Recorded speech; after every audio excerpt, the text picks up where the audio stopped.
Paz e bem, sou Paulo da Costa Paiva, leigo professo na Ordem Franciscana Secular e também idealizador da mídia digital Partilha Franciscana.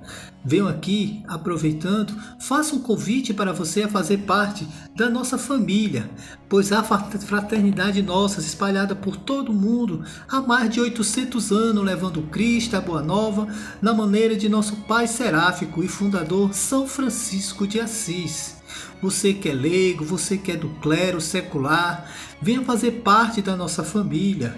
Independente de ser jovem, adulto ou da terceira idade, casado ou solteiro, estaremos sempre de portas abertas para lhe acolher. Agora vamos dar continuidade aos vídeos sobre a vida de Santa Clara. Hoje vamos falar sobre a vocação de Clara. Então vamos lá. No fim de sua vida, a própria Clara vai dizer que a vocação é um dos grandes dons que recebemos de Deus, entre outros benefícios que temos recebido, e ainda recebemos diariamente da generosidade do Pai de toda misericórdia. Esta é a nossa vocação. Mas Clara, por um bom longo período de maturação e discernimento de sua vocação, que é normal para a maioria dos jovens, inclusive também a Francisco, tiveram um bom longo de processo de busca para definir sua vocação.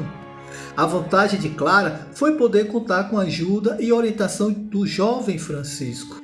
Quando se começava a falar em toda Assis sobre a inesperada conversão do filho do Pedro Bernardone, Clara contava com uns 13 anos aproximadamente e sentia vontade de conhecer mais de perto este jovem corajoso que abandonara a riqueza, beijara um leproso e começava a pregar em Assis até nas igrejas. Pois Francisco trouxe algo novo, algo revolucionário para a época. No primeiro momento, muitos achavam que ele tinha enlouquecido, né? A população zombava dele, chamava ele de louco, jogavam pedra, jogavam areia. Não compreendia a mística nova que Francisco estava trazendo. Essa mística que ia restaurar a igreja no processo tão difícil no período medieval. E por sua parte, Francisco sentiu uma estranha atração pela jovem Clara, uma atração diferente, toda espiritual. Tentou encontrar-se com ela para conversarem. Ele a visitou e ela o fez mais vezes ainda. O pai Francisco a exortava a desprezar o mundo, mostrando com vivas expressões que a esperança do século é seca e sua aparência enganadora. Instilou em seus ouvidos um doce esponsal com Cristo. Desde esse momento começou a nascer uma amizade toda especial entre os dois, uma amizade profunda, diferente, uma amizade que não dá para entender dentro dos critérios humanos. É difícil separar os nomes de Francisco e Clara. Há entre eles uma coisa profunda que não dá para compreender senão através dos critérios da espiritualidade franciscana, cristã e evangélica, que não pôde ser compreendida com os critérios humanos. Olha só, Francisco teve um papel decisivo na vocação de Clara. Ela sabia que a sua família nunca compreenderia essa vocação, que iria opor-se totalmente ao desígnio de Deus em sua vida. Por isso não havia possibilidade para falar sobre o assunto em casa, assim o papel de amigo foi decisivo. Aqui é uma coisa interessante, eu abro aspas, primeiro momento, que romantizam muito a amizade pura e verdadeira que existia entre Francisco e Clara. A primeira diferença era de idade. Francisco já tinha quase uns 30 anos, mais de 25, e Clara era uma adolescente de 13 anos, quando explodiu essa forma de viver que era muito confuso, existia muita dúvida entre a população, pois aqueles que seguiam Francisco, que abandonavam tudo e viviam uma vida muito dura, difícil, de uma pobreza ao extremo, eles achavam que aqueles jovens estavam ficando loucos. Só aos poucos, com a acolhida da igreja, com o bispo de Assis, é que foram caindo por chão todo o preconceito. Mas Clara pegou esse processo difícil. Clara queria seguir Francisco e os jovens, mas Francisco tinha consciência que não tinha como.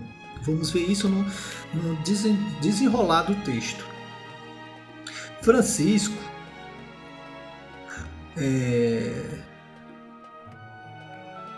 Então Francisco, eu tinha me perdido, perdão, pessoal. Então Francisco e Clara combinaram que ela fugiria de casa.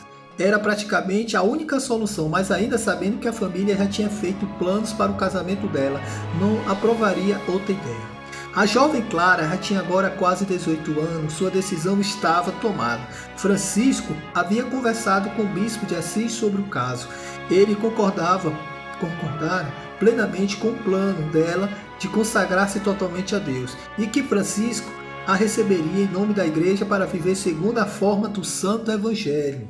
O plano todo estava pronto. Seu biógrafo Tomás de Celano conta como tudo aconteceu. Aproximava-se a solenidade de Ramos, quando a jovem, de fervoroso coração, foi ter com o homem de Deus para saber o que e como devia fazer para mudar de vida. Ordenou-lhe o pai Francisco que no dia da festa, bem vestido e elegante, fosse receber a palma no meio da multidão, e que na noite, deixando a casa paterna, trocasse o gozo do mundo pelo luto da paixão do Senhor. Quando chegou o domingo, a jovem entrou na igreja com os outros, brilhando na festa no grupo das senhoras. Aconteceu então um presságio. Os outros se apressaram em pegar os ramos, mas Clara ficou parada em seu lugar e o bispo desceu os degraus. Aproximou-se dela e lhe contou-lhe a palmas na mão. Ele colocou a palma nas mãos.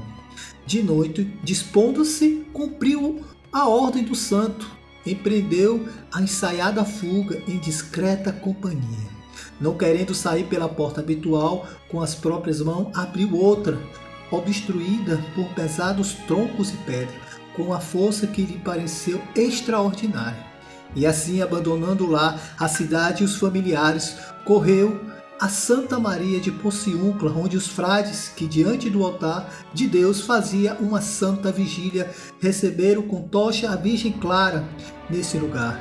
Deu ao mundo o líbelo de repúdio, com os cabelos cortados pelas mãos dos frades, abandonou seus ornatos variados.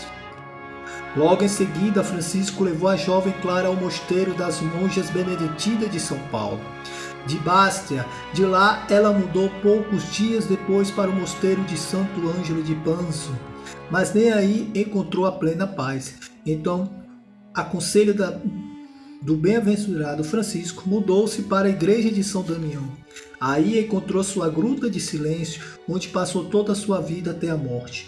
O pequeno mosteiro, conforme Francisco havia profetizado, quando reformou a igreja, tornou-se o centro de oração e contemplação silenciosa. Um grupo de 50 irmãs reuniu-se ao redor de Clara, que foi a mãe, formadora e guia segura de suas filhas espirituais. Por insistência de seu pai e plantador, aceitou ser a bandeza do mosteiro e foi por sua personalidade forte e tranquila, ao mesmo tempo que soube conduzir as irmãs para formarem uma verdadeira fraternidade, unida no amor e no silêncio contemplativo. Aqui, nos relatos sobre a vocação de Clara, da forma que é como ela saiu de casa e abraçou sua vocação, também surgia ali a segunda ordem, a ordem de Santa Clara, das consagradas, das religiosas, de São Francisco de Assis. E o interessante disso tudo é que Clara enfrentou o mundo e todas as dificuldades para abraçar a sua vocação, algo revolucionário para a época também. O que ela fez foi algo surpreendente, porque ela confrontou até os seus pais, pois ela estava de casamento marcado, certo, com um rapaz da nobreza, mas ela fugiu pelo motivo do seu amor maior, que é Cristo em sua vida. Francisca a acolheu, mas tinha plena consciência que não tinha como ela ser uma missionária de porta em porta, de cidade em cidade, como era ele e os rapazes. A forma missionária de Clara era contemplativa, era de uma vida monástica, uma monástica franciscana.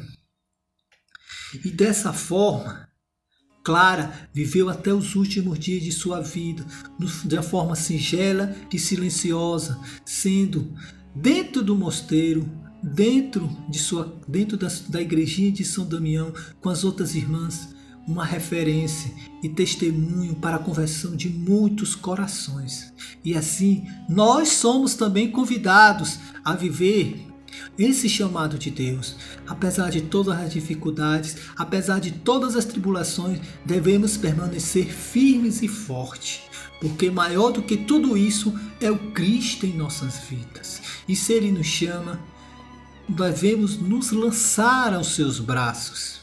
Mas não espere algo extraordinário acontecer em sua vida, pois é na simplicidade, na singela forma de viver que Cristo se manifesta. Assim como aconteceu com o profeta Elias. Quando esperava a manifestação de Yahvé, ele não veio com um furacão, ele não veio com um terremoto, ele veio com uma brisa leve. E assim devemos, na nossa simplicidade do dia a dia, do nosso corre-corre, dos nossos contratempos, do nosso cotidiano, levar Cristo, ser luz para o mundo, sal para a terra, principalmente dentro de casa, com a nossa forma simples de viver, silenciosamente testemunhando Cristo. Assim foi a missão de Clara, que chegou a milhões, a multidões, a povos e nações. Busquemos ser simples como as pombas e ser luz para o mundo e sal para a terra. Paz e bem!